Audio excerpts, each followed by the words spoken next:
सज्जनों, आज विपक्षी दल मोदी सरकार गिर जाएगी, गिर जाएगी, गिर जाएगी, बस यही रट लगाए जा रहे हैं। सज्जनों, ये लोग सत्ता से बाहर नहीं रह सकते हैं। ये भ्रष्टाचारी लोग इकट्ठा होकर के मोदी की सरकार को गिराना चाहते हैं और किसी न किसी तरह षड्यंत्र करके अपने आप को सत्ता में लाना चाहते हैं। सज्जनों, परंतु यह कभी होने वाला नहीं है। सज्जनों, आप सभी जानते हैं कि आज देश में सबसे बड़ी पार्टी बीजेपी है और विपक्षी दलों में सबसे बड़ी पार्टी कांग्रेस पार्टी है। बीजेपी के पास अपने 240 एमपी हैं और कांग्रेस के पास अपने 99 यानी 99 100 से एक कम एमपी हैं। तो जब 240 एमपी वाली बीजेपी देश को स्थिर सरकार नहीं दे सकती है, तो 99 वाली कांग्रेस क्या स्थिर सरकार देगी? ये तो आप सभी जानते हैं, आप कल्पना कर सकते हैं। सज्जनों, परंतु आज लालू यादव, उद्धव ठाकरे के संजय राउत, ममता बनर्जी, कांग्रेस के राहुल गांधी, सभी यही रट लगाए जा रहे हैं, मोदी सरकार गिर जाएगी, मोदी सरकार गिर जाएगी, 2 महीने में गिर जाएगी, 4 महीने में गिर जाएगी, 6 महीने में गिर जाएगी। सज्जनों, यही विपक्षी दलों की सोच है। ये भ्रष्टाचारी सोचते हैं कि काश सरकार गिर जाए, हमारा शासन आ जाए और हम सभी भ्रष्टाचारी जेल जाने से बच जाएं। परंतु सज्जनों, ऐसा नहीं होगा। सभी जानते हैं, जो सबसे बड़ा दल होता है उसी की सरकार चलती है, वही अच्छी प्रकार से सरकार चला सकता है। सज्जनों, मोदी सरकार जो है सबका साथ और सबका विकास इस भावना के साथ काम कर रही है। रोज़गार उपलब्ध करवा रही है, मुद्रा योजना के तहत रोज़गार दे रही है।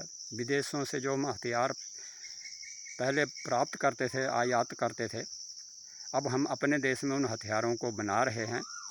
देश से हथियार भी ला रहे हैं, उसके साथ तकनीक भी ला रहे हैं और अपने देश में ही ये सब निर्माण किया जा रहा है। सज्जनों, अब हम विदेशों को भी हथियार जो है सप्लाई कर रहे हैं, दे रहे हैं, निर्यात कर रहे हैं। इससे हमारा पैसा भी बढ़ रहा है और हमारा देश संपन्न भी हो रहा है। सज्जनों, मोदी सरकार के चलते हमारा देश विकसित बनने की तरफ, विकसित भारत बनने की तरफ अग्रसर हो रहा है और ये विपक्षी दलों की सोच ही रह जाएगी। सज्जनों, और दुर्भाग्यवश अगर ऐसा कभी हो भी गया कि सरकार गिरने की स्थिति आई, तो फिर हमारा देश समझो मध्यावधि चुनाव की तरफ अग्रसर हो रहा है, अग्रसर होगा। ऐसी स्थिति में जब हमारे प्रधानमंत्री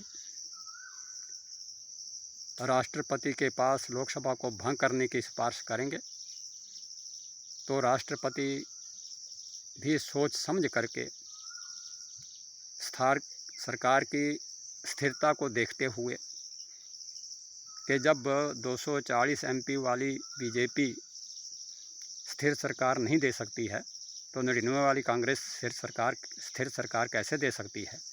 यही सोच करके प्रधानमंत्री मोदी की और मोदी मंत्रिमंडल की लोकसभा भंग करने की सिफारिश को मान सकते हैं। देश में मध्यावधि चुनाव हो सकते हैं। सज्जनों, और ऐसी स्थिति में अगर ऐसा हुआ और देश में मध्यावधि चुनाव हुए, तो देश की जनता इन विपक्षी दलों का वो हाल करेगी कि ये क्या याद रखेंगे।